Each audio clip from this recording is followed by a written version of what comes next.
Hi, it's been a while. I'm about to just wash dishes, but for the past like 5 minutes, I've been just trying to figure out what I'm doing with my hair. I don't know, I haven't really like looked at it in a while, so like looking at it and noticing that I might like the side part better than the middle part. Anyway, we're not going to that again. That was like the first like 30 minutes. But I haven't been on here in a while, so I just wanted to hop on while I finish washing these dishes. Does anyone else use like actual gloves?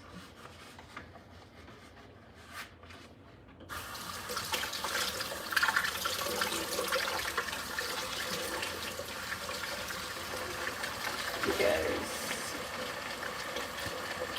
I don't like touching all of the little pieces of food and everything. It just feels really gross and weird.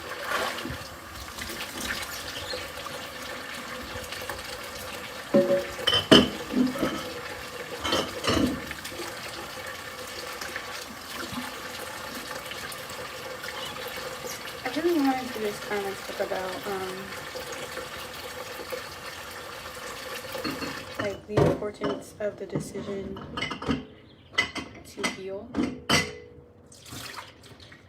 feel like a lot of times we focus, for those of us that have experienced some form of like childhood trauma or trauma in general, we focus on like, well, it was their fault, like they did it, so like why should I have to be the one to do all the things? And I really feel like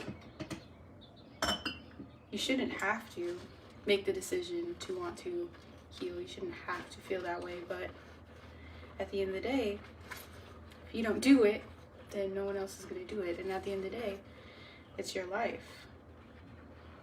So if you don't decide to create a life out of situations that you've been through, then it's just going to be like one miserable thing after the other. And you also may start causing a lot of harm to other people because you're unaware and not on your own healing journey. There's like 12 cups in here.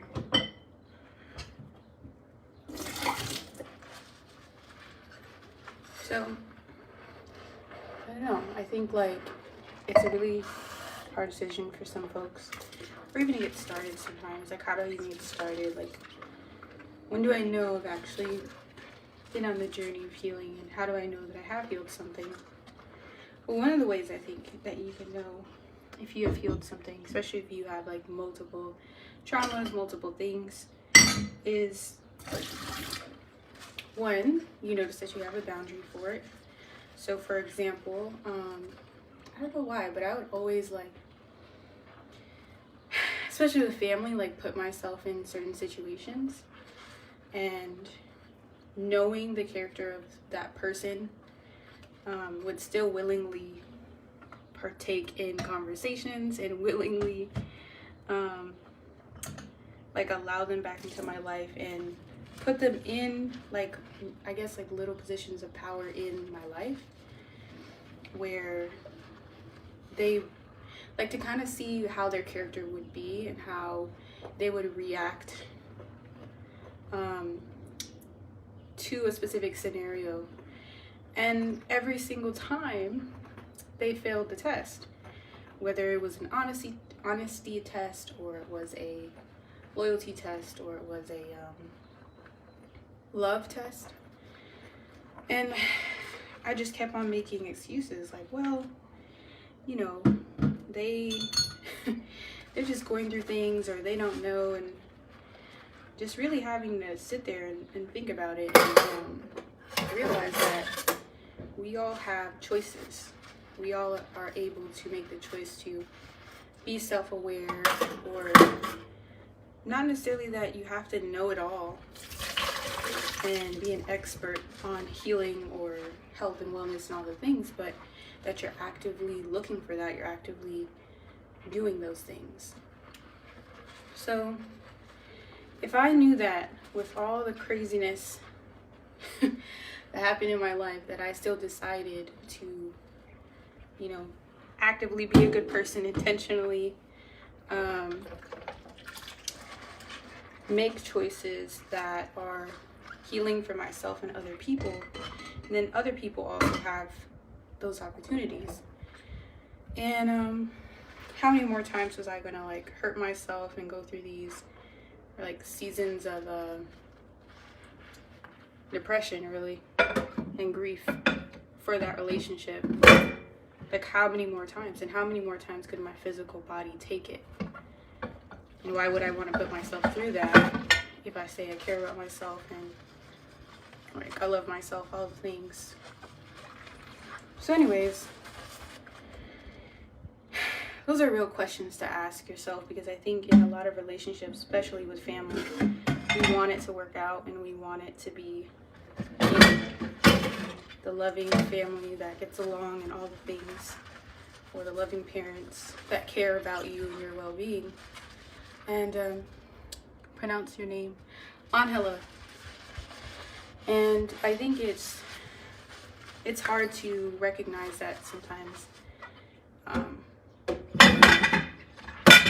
The family you came to earth with isn't necessarily the family that's going to be your support through your human journey and your adulthood and all the different phases of your life.